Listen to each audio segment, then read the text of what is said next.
ഈ വിലപ്പെട്ട അറിവ് മറ്റുള്ളവർക്കും ഷെയർ ചെയ്യുക. Human meta pneumo virus HMPV ഇന്ത്യയിലും സ്ഥിരീകരിച്ചു. ഇത് കുഞ്ഞുങ്ങളെയാണ് ബാധിച്ചിരിക്കുന്നത്. ഇത് ബാധിച്ച എല്ലാ കുഞ്ഞുങ്ങളുടെയും ആരോഗ്യസ്ഥിതി തൃപ്തികരമാണ്. ഇന്ത്യയിൽ 2001 മുതൽ തണുപ്പ് കാലത്ത് റിപ്പോർട്ട് ചെയ്യുന്ന രോഗമാണെന്നും ആശങ്ക വേണ്ടെന്നും വിദഗ്ധർ ചൂണ്ടിക്കാട്ടുന്നു.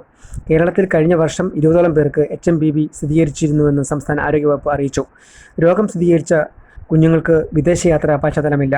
ചൈനയിലെ വൈറസ് വകഭേദമാണോ ഇവിടെ ഉണ്ടായതെന്നറിയുവാൻ പരിശോധന പുരോഗമിക്കുകയാണെന്ന് കേന്ദ്ര ആരോഗ്യ മന്ത്രാലയവും ഇന്ത്യൻ കൗൺസിൽ ഓഫ് മെഡിക്കൽ റിസർച്ചും അറിയിച്ചിട്ടുണ്ട്.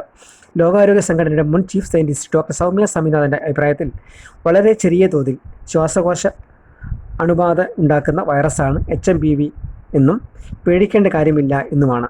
മാസ്ക് ധരിക്കുക, ആൾക്കൂട്ടം ഒഴിവാക്കുക, കൈകൾ ഇടയ്ക്കിടെ കഴുകുക തുടങ്ങിയ മുൻകരുതൽ മതി. ഈ രോഗം പ്രധാനമായും കുട്ടികളെയാണ് ഉന്നം വയ്ക്കുന്നത്. അതോടൊപ്പം പ്രായമായവരെയും മറ്റ് രോഗമുള്ളവരെയും. ചുമയിലും തുമ്മലിലും പുറത്തു വരുന്ന സൂക്ഷ്മകണികൾ, അതിലും ചെറിയ കണികൾ, സ്പർശം, രോഗാണു സാന്നിധ്യമുള്ള വസ്തുക്കൾ എന്നിവ വഴിയാണ് രോഗം പടരുന്നത്. രോഗാണു ശരീരത്തിലെത്തി രോഗലക്ഷണം പ്രകടമാക്കുന്ന കാലയളവ് എന്ന് പറയുന്നത് 5 ദിവസമാണ് അതിൻ്റെ ഇൻക്യുബേഷൻ പീരീഡ്.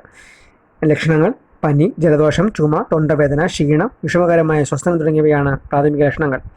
പനിയുടെ കാഠിന്യമാണ് സാധാരണ ഫ്ലൂവിൽ നിന്നും ഈ അസുഖത്തെ വേർതിരിക്കുന്നത്. കുട്ടികളിൽ ബ്രോങ്കൈറ്റിസ്, ബ്രോങ്കിയോലൈറ്റിസ്, ന്യൂമോണിയ എന്നീ രോഗങ്ങളായി HMPV ബാധ മാറുമ്പോൾ ഗുരുതരസ്ഥിതി ആകുന്നു.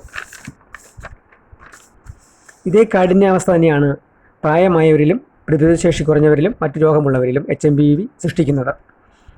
പ്രധാനമായും ശ്രദ്ധിക്കേണ്ട ഒരു കാര്യമെന്ന് പറയുന്നത് കൈകൾ സോപ്പ് ഉപയോഗിച്ച് വൃത്തിയായി കഴുകുക, ആരോഗ്യകരമായി സാനിറ്റൈസർ ഉപയോഗിക്കുക, മാസ്ക് ഉപയോഗിക്കുക, സാമൂഹിക അകലം പാലിക്കുക എന്നിവയാണ് ഈ രോഗം വരാതിരിക്കാനുള്ള പ്രധാന മാർഗ്ഗങ്ങൾ. Thank you.